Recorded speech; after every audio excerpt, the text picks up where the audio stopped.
So okay mga paps, itong sasakyan na to, Ford Escape 2004. Ngayon ang problema nito, ang sabi ni sir na na overhaul na yung transmission. So bali na yan, na-rebuild na yung yung valve body, okay na. Yung clutch pack okay na rin. Talagang legit talagang sira yung clutch pack. Ni-rebuild nila, okay na. Ngayon ang problema nito, namamatay yung yung makina. Yung pagkamatay ng makina pa iba-iba.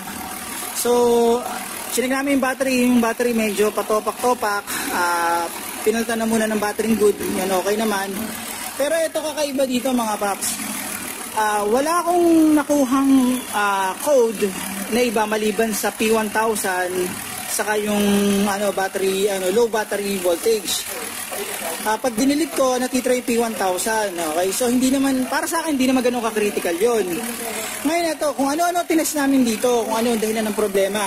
Ang ginawa namin, ni-live data namin yung inisip namin baka sa transmission ng problema. Inisip ko baka sa shift solenoid. Napalitan na raw yung shift solenoid, goods na yung shift solenoid. So, ang nag-suspect ko dito, revolution sensor.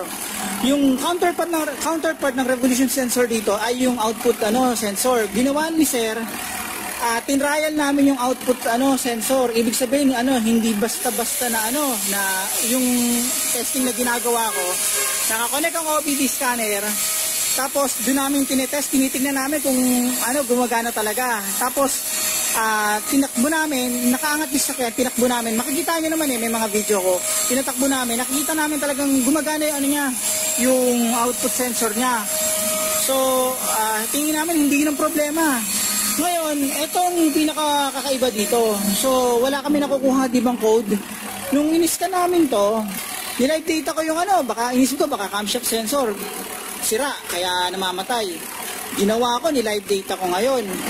Okay naman, walang problema. Pero ito kakaiba. Kung makikita nyo to, yan.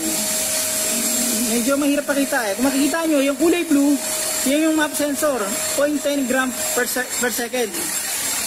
Accelerate ko na, tignan nyo, maigi Tignan nyo yung asul mga paps Yung asul ang tignan nyo.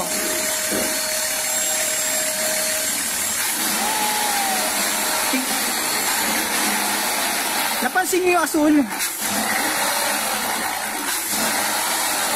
Ang taas na ng RPM, di ba yan? Kita nyo, tas yung IAT tumataas din. Siyempre may init. Yung asul hindi na umaangat. Okay? May papakita pa ako sa inyo. Hindi ko alam kung ano to. Yan. Hindi ko alam kung booster ba to, kung ano man tong device na to. Engine torque, ganyan.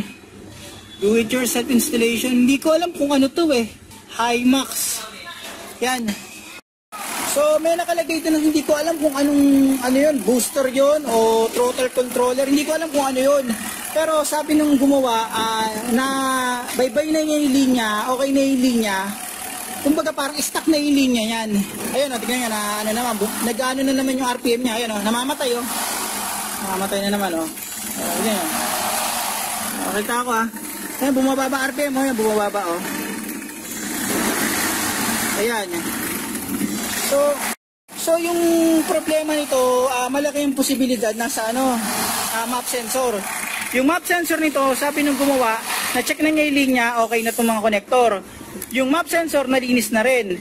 So may posibilidad itong map sensor mismo ang problema. Ang magagawa lang ni sir, ganito, mag-trial na bumili ng map sensor. O kung may kilala si sir na tropa niya na ganito yung sasakyan, same na model, humiram siya, itest kung maguguds yung map sensor na to. Okay, yung map sensor na to ilalagay sa isang sasakyan, titignan kung magkakaroon ng same na problema. Kumbaga, magta-trial talaga siya. Hahanap siya ng kilala na pwede niyang hiraman para itest yung map sensor dito. Okay? So, ito lang mga paps yung video ko ngayon. Hindi ko alam kung anong gagawin nila dito. Yan. So yun lang mga paps. So delete ko na to. So ang nakuha ko rito ganyan dalawa P1000 saka P1633. Tapos sa gagawin ko i-erase ko to. Tingnan ko gagana. So na-erase ko na. Tapos i-retrieve natin. So naiwan. So may naiwan na isa yung P1000. Okay? Ayun, meron battery out. Voltage out. Pag niread ko tong data ng ng itong TCS traction control, may nakuha ako. May suspecha na ako dito mga paps. Kaso posibleng hindi ko sigurado pero sabihin ko doon sa gagawa. So ayan, nakita ko may nakuha akong 6.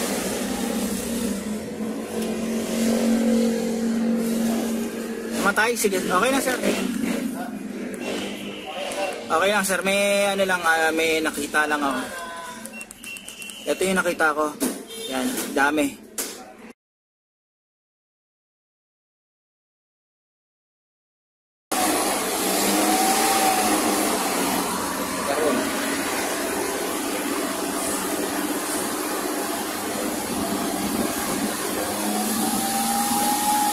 Nakikita mo naman sir, di ba?